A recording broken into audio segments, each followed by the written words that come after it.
Yeah, I think it's just knowing stuff that you need to go away, work on, and stuff you need to work on together. And sometimes it's just compromise. Just don't be selfish. Be selfless. And I think literally that's just the way Jesus loves us. He's selfless with it, and that's what you have to do ultimately. What I also think about is, I remember the time when I was lukewarm. I would date. BC. I would date girls that weren't Christian, and I would see nothing wrong with that. So that's already like a slippery, dangerous road to go down. Because imagine like you're lukewarm and there's no one around you to like tell you, yo, you need to stop this. This isn't the way to go. You're unequally yoked. I could have just been pulled further into the world because love makes you do crazy things, especially worldly love, not the godly kind of love, but the worldly love will pull you right into the madness of it all. But then unequally yoked in itself isn't always about a Christian and non-Christian either. There's Christians who are unequally yoked. Like there's people who are they're further in their stages of Christianity and the level of, I don't want to say understanding, because not understanding doesn't just mean that you're a better Christian, but there's people who have like walked with God for longer, who have deepened their relationship with him And their knowledge. and then there's people who are just like fresh, new in all of this, like navigating their way in their Christianity. So even in that, we just kind of need to gauge like where people are at. So that's why you need to ask questions. I watched A Fall from Grace yesterday on Netflix. I've heard so much about that thing. I need to watch it. That movie is so great. Like, if I was single, if I watched that, I'd be like, just guard your heart. Don't bother with, like, this guy was coming.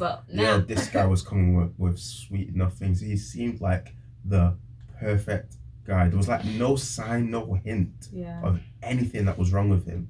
And then it just switched. I was like, this is impossible. Actually, wait, there was one red flag.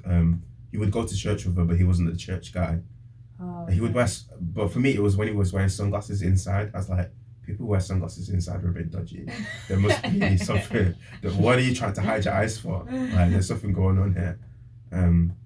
But yeah, that movie, guys, actually like, go and watch it, because you can see what happens when love like steers you in the wrong direction. And supposedly the woman in the film was Christian, but even the guy that she was interested in was not really Christian. So look what happened when she was pulled out further and further into the world. I don't normally watch Tyler Perry movies, to be honest. Because JIREH is anti-black. No, this guy just loves writing films and movies all by himself. Them out, like no one else gets an opportunity to write them, so that's why I'm not interested in apparently they even filmed A Fall from Grace in like 5 days. You can tell because the hair in the movie is crazy.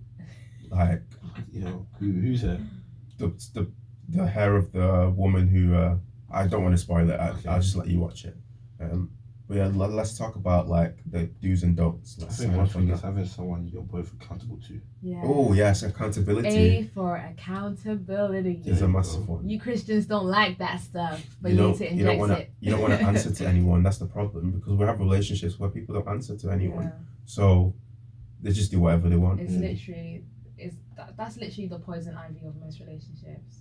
Like, it's you have to be open and transparent with your accountability partner. It's broken down so many. Yeah, but what are like some of the pitfalls you think that we face in Christian relationships? I think one of them is definitely you meet someone, you think, oh, we're going to get married straight away. That's it. I found my wife. God? Yeah. You never pray to God about it. You're just like, this is it. I'm going to get married.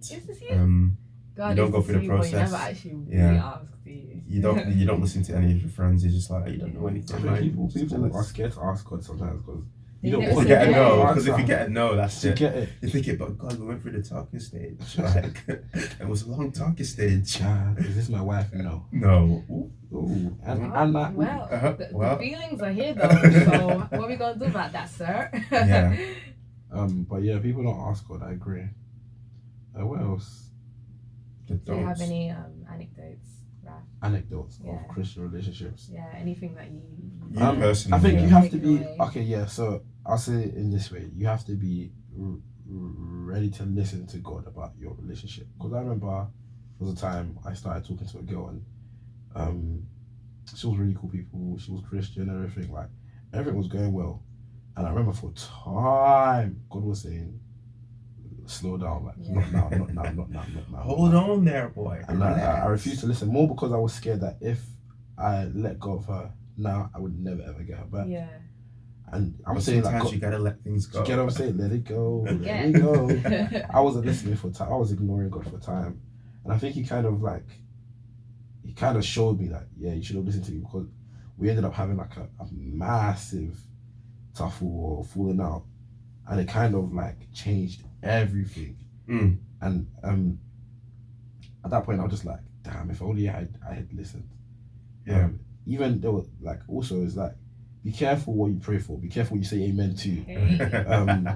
Because honestly I remember year 11 I was so obsessed with finding my wife. I wanted to find my wife now. Year 11? Yeah, brother. So when you were 16? I don't even know what was going on. I'm actually screwed. I was obsessed with finding my wife. You haven't even reached college yet. Brother. He was thinking, okay, 5 years Hawkins stage. To get if it. I want to get married by 23, I need to find her now. To get it. Like, to get or it. like, and then, you know, Like, I would tell date people, after. I would tell I was people, thinking, I need to get these I'd rather A-levels. spend the next year traveling around the world looking for my wife than going to college or uni. Oh, Wow. I was tapped. And you're actually in this properly. This guy. And then I met a girl.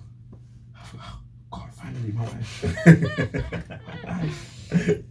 And I was like, God is a joke, man. I feel like God just said, ha ha. Is that so? You far. Is that so? You far. But yeah, like just be careful. Like, I don't know. I think the sermon is also a big thing. Like, not everybody's for you. Just because they tick a couple boxes doesn't mean they're meant to be your like wife or that. But yeah, another don't put yourself in silly situations. Like, I feel like we do that a lot. Define silly situations. What's a silly situation? We do this thing where we try and convince ourselves that our self-control is top notch. Oh yeah, I hear you, sir. Top notch. So you say, I've never done this, but I've heard stories where people are like, yeah, we're gonna go on holiday together. And we'll sleep in like that's fine, room, but yeah, you get the same room, and it's like, what does my mom say to me? Don't let the devil use you. Don't let the devil use you. But yeah, like, why you just you're opening yourself up to sin? It's like you could have avoided that. It will be the same people that after it happens to now be crying, oh God, why did I let this happen? Like, it's just about being That's not even discernment, because that's actually just like biblical concept. True. Because Proverbs will tell you that you can't hold a fire to your like bosom and not get burnt. Yeah. But yet you're still playing around with fire, putting yourself in vulnerable situations. And you know what? Like, sexual sin is the only sin that the Bible tells you to flee from. Like, it doesn't say, like pray. Or like da. It says run. Not even run. It says flee. Not a jog. Not even run. Flee. Do you know what flee means? That's such a strong word, That's what I'm saying. Like, the Bible is very specific about the words it uses. For somebody to say flee, like, that's danger. That's what happens when you, like, when you hear a gunshot, you flee. You don't run. You flee. You flee the area. So when the Bible says flee from sexual sin, God, there's a reason for it. So guys, don't be playing. Like, if you're in a relationship, boundaries. You need to actually set them from not sleeping in the same bed. No. Sleeping in the same room, perhaps not. I'm being serious. Like, you literally, self-control is a big thing, especially if you know yourself and maybe you've got like a sexual past or something, and you're trying to be is it celibate or chastity? One of the two. I can't remember which one. So I think celibacy is when you haven't done anything. No, is it? I think it's chastity. Sure. Whenever I think of celibacy, I think of one of the Jonas. Yeah, one of the Jonas brothers has a purity ring and he's celibate. But he has a wife now, so he's enjoying. So that's I think celibacy is just when you make a pact to yourself that you're not going to engage in any sexual activity. But I don't think it's. And then, things like that raise a question, and this is the question that you always hear. I've even asked it before. Yeah, when you have a girlfriend and you're Christian, or you have a girl, whatever, it's a Christian relationship. Are we allowed to kiss?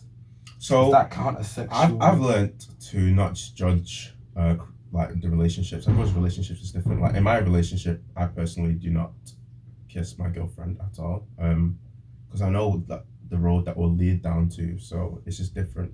But I know of Christians who are in relationships who do kiss, and like for me to make a judgment on that, it's not my place to even do that in the first place. I think you just need to know for yourself. I think it's knowing yourself, because kissing and all of that is like it's a gateway kind of thing.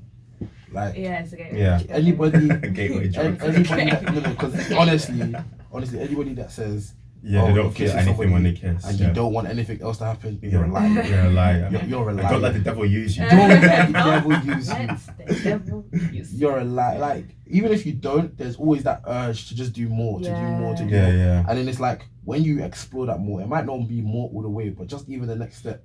Next time you're kissing, it won't be enough, because you've done more. You want more. Yeah. So you go to more. And so the flesh will always take you further than you want to Because you're feeding it, so it becomes stronger. It's every very time. hard. Some of our flesh is our fat. It's very, like, I We're remember. not talking size, we're talking. Some of you guys have obese fleshes. Yeah. I'm talking to myself in it. But Nah, like, it's a beast. honestly, I remember I was talking to my friends one time, and I was just like, how I regret ever opening myself up to like sexual sin.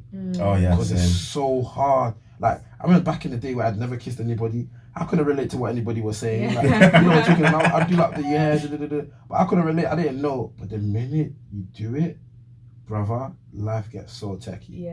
Gets so techy. So yeah, just being wise, and knowing yourself is a big thing. Knowing your partner, all of that. And I think that's why before you enter any relationship, you need to date yourself. You need to know yourself. What does it even mean, date yourself? Date yourself. Do what you do with a girl or a boyfriend with yourself. So I'm talking, take yourself on dates, go to the cinema, go to eat by yourself, just spending time with you, getting to figure out, figuring out who you are.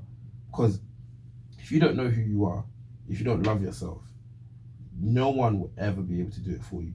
Yeah. I mean, there's loving yourself, but also, I guess, if you're in your singleness, it's God's love that should be the first and most important. Because obviously we live in a culture that is all about self-love. That self-love does not align with God's love, and for us as Christians. You don't think so? I think it can.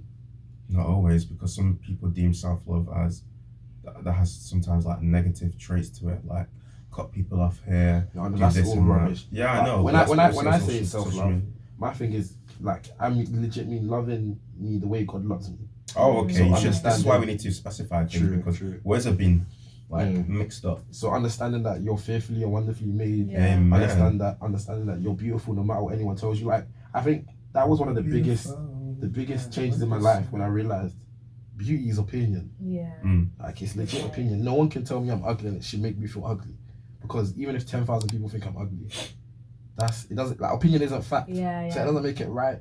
So as long as you see yourself as beautiful, you see yourself the way, like, I feel like, maybe this is insensitive, I hope it's not, but when you don't love yourself, you're kind of doubting God. I was literally just disrespecting that, like, so like I feel like self-hate is an idol in itself, because you're placing what you think of yourself above what God says to you, and that's an idol. So it's like the other side of self-love. So basically. But love yourself the way God loves you, and then you can go and love somebody else.